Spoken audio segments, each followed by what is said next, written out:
नमो भगवते वासुदेवाय। अधिक मास महात्म्य में 5वां अध्याय। नारद जी नारायण से कहने लगे, हे महाभाग, हे तपोनिधे, अपने चरणों के पास पड़े हुए अधिमास के वचन सुनकर हरि भगवान उससे क्या बोले। हे निष्पाप नारद जी, हरि ने जो अधिमास से कहा सो मैं कहता हूँ, सुनो। हे मुनि श्रेष्ठ, तुम धन्य हो जो मुझसे श्रेष्ठ कथा पूछते हो। श्री कृष्ण भगवान बोले, हे अर्जुन, मैं तुमसे बैकुंठ का वृत्तांत कहता हूँ, सो सुनो। श्री विष्णु के नेत्रों के संकेत से गरुड़ जी मूर्छित हुए मलमास की पंखों से हवा करने लगे। तब होश में आने पर मलमास बोला, हे नाथ, मुझे यह सब अच्छा नहीं लगता।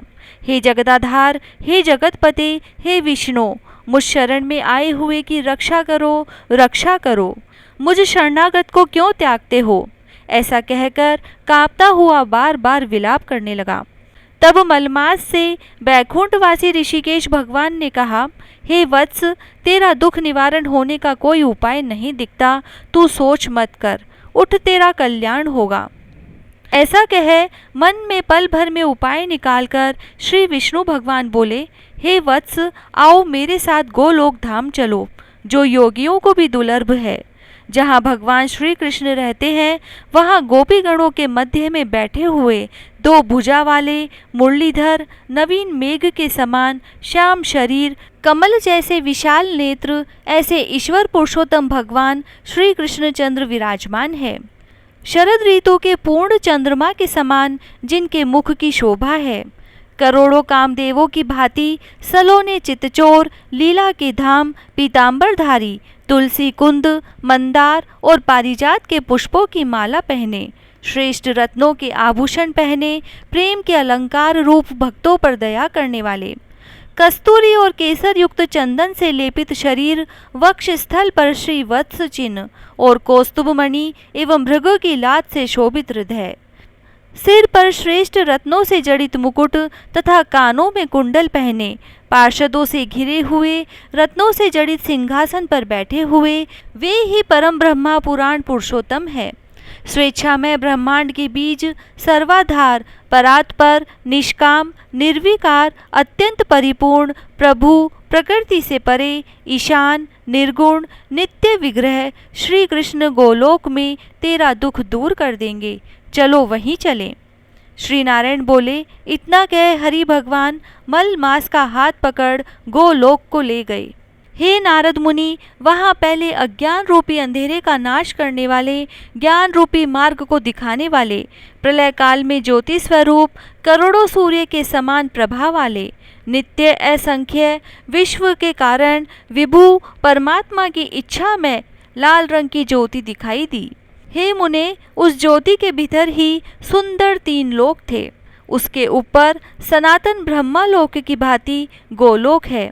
वह 3 करोड़ योजन में फैला हुआ है। मंडलाकार तेज पुंज स्वरूप श्रेष्ठ रत्नों वाली भूमि से युक्त है। जो बड़े बड़े योगियों को स्वप्न में भी अदृश्य है, वही वैष्णवों को दृश्य और प्राप्त है। उसे योगेश्वर श्री कृष्ण ने योग द्वारा धारण कर रखा है। ऐसा श्रेष्ठ गोलोक अंतरिक्ष में स्थित है और आदि व्याधि, बुढ़ापा, मृत्यु, शोक, भय से आदि रहित है। बहुमूल्य रत्नों से जड़ित करोड़ों मंदिरों से सुशोभित है। उस गोलोक के नीचे दाहिनी ओर बैकुंठ लोक है और बाईं ओर बैकुंठ के समान ही आकार वाला शिवलोक है। बैकुंठ का फैलाव 1 करोड़ योजन में है और उसका आकार जिसमें करोड़ योजन लंबा और मंडलाकार है, वहाँ पीले वस्त्रों से शोभायमान वैष्णव जन रहते हैं। वे वैष्णव शंख, चक्र, गदा और पद्मधारी लक्ष्मी जी के साथ चतुर्भुज रूप में रहते हैं। और बैकुंठ की स्त्रियां लक्ष्मी जी के समान सुंदर है। उनके चलने से पायल और करधनी की झंकार बड़ी प्यारी होती है। गोलोक के बाईं ओर जो शिवलोक है, वहाँ प्रलय नहीं होता और सृष्टि काल में पार्षद लोग रहते हैं। वह 1 करोड़ योजन में फैला हुआ है। वहाँ महादेव जी के गण सारे शरीर में भस्म रमाए, सर्पों के जनेऊ पहने, ललाट पर अर्धचंद्र धारे, हाथ में शूल पट्टिश लिए, जटाओं में गंगा धारण किए हुए 3 नेत्र वाले पराक्रमी शूरवीर रहते हैं। गोलोक में निरंतर परमानंद कारक परम हर्ष को करने वाली अत्यंत मनोहर एक महान ज्योति है। उस ज्योति में अत्यंत सुंदर एक रूप है जो नील कमल के समान श्याम वर्ण, कमल के समान लाल नेत्र, आनंदजनक, निराकार, परे से भी परे, जिसका योगी जन अपने ज्ञान चक्षुओं से निरंतर ध्यान करते रहते हैं।